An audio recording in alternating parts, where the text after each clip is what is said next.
Oh, action.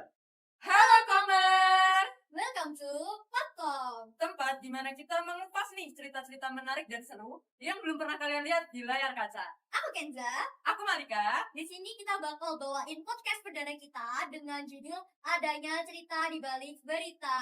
Nah, jadi daripada kita lama-lama nih, mending kita langsung undang aja nih narasumber kita, langsung kita sambut. Oke Komers, kita kita sambut bersama Kak Rudi. Halo Kak. Halo. Bagaimana Kak kabarnya? Alhamdulillah. Baik banget saat ini. Alhamdulillah. Ya. Alhamdulillah. Jadi Baik.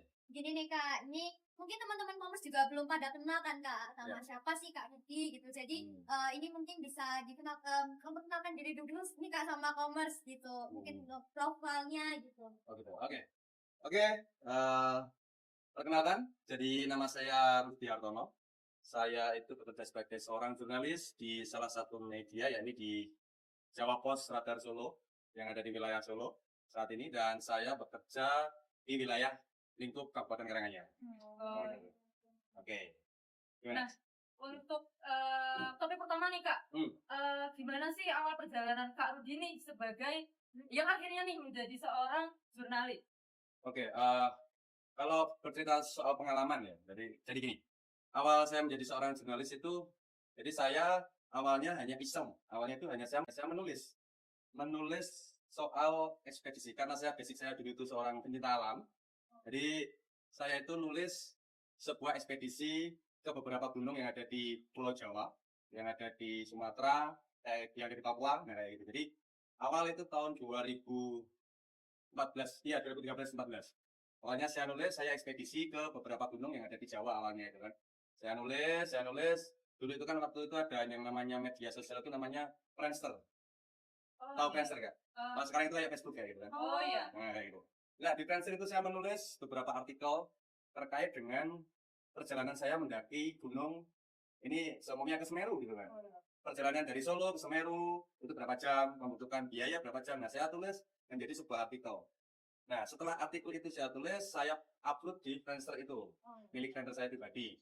Kemudian banyak yang baca, berkembanglah menjadi sebuah buletin. Buletin yang ada di kampus. Kayak gitu. Dari buletin itu, saya pasang di papan itu, oh ternyata banyak yang membaca.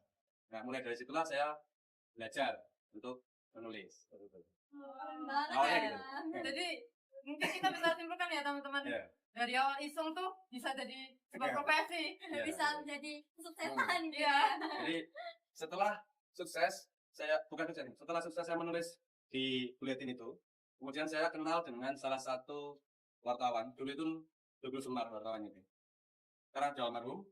Jadi dari situlah saya kenal, kemudian saya diajarilah cara menulis berita yang baik.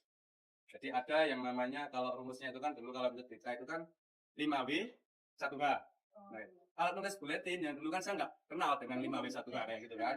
Yang penting saya nulis, saya ngasih informasi, oh dari sini dengan biaya seperti ini, nyampe puncak waktunya seperti ini, turun sampai Solo lagi, kayak gitu kan gitu.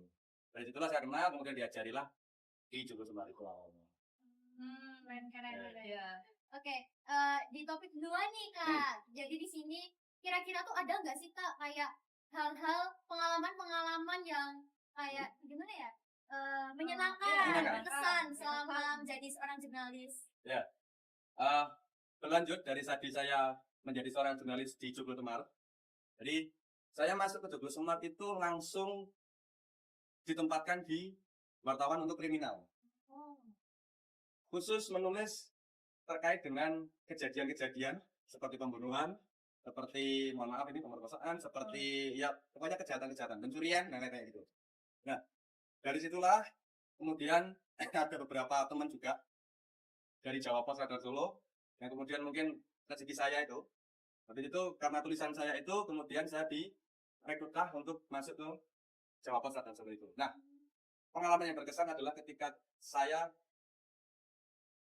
menulis terkait dengan kejadian teroris. Pernah baca dulu teroris yang ada di Solo?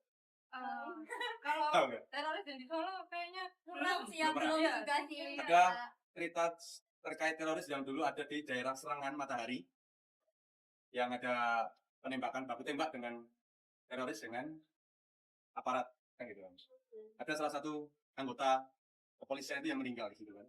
Nah, kenangan itulah yang menjadi saya semakin tertarik untuk terjun ke yang namanya ke kriminalnya.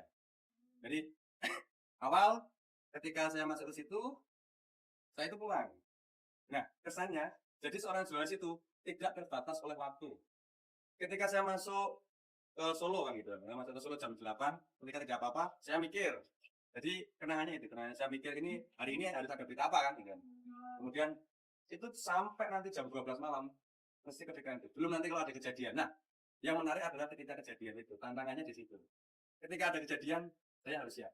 Nah, dan kejadian di Serangan atau yang di Sumatera itu malam hari. Posisi waktu itu udah pulang, belum ngapa-ngapain, saya langsung balik lagi. Kesannya seperti itu. Menariknya seperti itu. Baik Kak, kira-kira ada nggak sih Kak kayak apa yang mau disampaikan Kak Rudi kepada teman-teman Komers ya Komers, mungkin ya untuk yang mungkin mereka itu tertarik untuk masuk ke mulai untuk masuk ke bidang jurnalis gitu, mungkin ada pesannya nggak Kak kepada teman-teman? Ya, kalau teman-teman Komers, teman-teman yang sekarang mau masuk ke dunia jurnalis, satu itu harus rajin membaca. Artinya itu, jangan membaca medsos. Belajar membaca buku. Kita belajar membaca buku sampai kita ngantuk. Membaca buku sampai kita ngantuk. Nanti kita akan tahu menghayati. Oh, tulisannya itu seperti ini, seperti ini. Kita belajar itu dulu. Awal itu. Terus kemudian medsos yang kita buka, kita juga harus hati-hati. Jadi ketika ada informasi, ada yang namanya dulu itu apa namanya? Sharing sebelum share. Oh iya. Paham kan? Iya, Iya, paham. paham. Sharing sebelum share. Kita sharing dulu. Kita sharing. Sharing dulu. Sharing sebelum share. Kita sharing dulu informasinya. Oke. Ketika informasi itu sudah masuk, baru kalau itu sudah, oh ini benar atau tidak. Kalau benar ya udah kita share. Karena itu demi kebaikan informasi yang gitu kan. Kalau itu tidak, ya udah. Nggak usah digagas lah kayak gitu. Iya. Jadi kiat-kiatnya untuk jadi jurnalis adalah pertama adalah senang membaca dulu.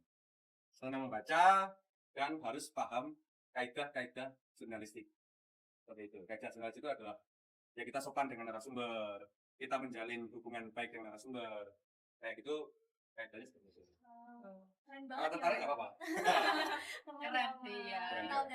Kita jadi tahu lebih banyak nih teman-teman Komers kayak gimana sih pengalaman-pengalaman di bidang jurnalis, terus kayak susahnya, senengnya, bahagianya, dan kita udah sharing-sharing juga nih sama Kak Rudi, jadi kita lebih tahu banyak hal ya Kak. Iya, Rudi, benar. Jadi kita lebih tahu nih gimana sih jadi jurnalis itu harus bagaimana. Dan yang utama itu adalah membaca buku dan jangan menelan informasi mentah-mentah ya teman-teman. Jadi kita harus mencari tahu dulu nih, wah ini informasinya benar atau enggak. Oke. Nah, Bisa nitip satu lagi ya. Oh, Ya, boleh ya. silakan Kak Rudi. Jadi sekarang kan banyak media sosial. Karena banyaknya media sosial, jadi terus kemudian ada beberapa media online juga. Jadi tidak semua media mengabarkan yang sebenarnya. Kemungkinan itu. Kemungkinan lah kan. Jadi sebelum kita melihat berita itu, kita melihat dulu medianya. Jadi makanya saya membuat gerakan bijak melihat media. Bijak melihat media itu tujuannya adalah ketika kita mau nge-share sebuah pemberitaan yang telah ditulis oleh media tersebut, kita tahu dulu media itu benar atau tidak. Kan gitu. Media itu sudah terdaftar ke Dewan Pers atau belum? Medianya itu statusnya seperti apa? Kayak gitu kan. Jadi bijak melihat media adalah suatu gerakan yang mungkin nanti bisa ditularkan oleh teman-teman Komers ya. iya, Iya. Nah, teman-teman Komers nanti bisa ditularkan. Jadi sebelum kita membaca, kita harus tahu medianya Medianya dulu. dulu. Kayak gitu. Ingat-ingat ya teman-teman Komers. Iya. Oke, terima kasih banyak kepada Kak Rudi Oke. sudah meluangkan waktunya untuk sharing-sharing sama kita dan Iya. memberi ilmu baru ya untuk kita dan teman-teman dari Komers. Mungkin segitu dulu ya karena nggak kerasa juga waktunya juga ternyata udah mau habis ya Kak Malika. Iya, benar. Jadi terima kasih untuk teman-teman Komers semua. Ingat kalau kita punya impian, apapun rintangannya, kita harus tetap berusaha untuk kuat dalam lewatin tantangan itu. Betul banget. Mungkin itu dulu ya teman-teman Teman-teman. Komers. Terima kasih banyak. Sampai di kesempatan berikutnya. Oke. See you.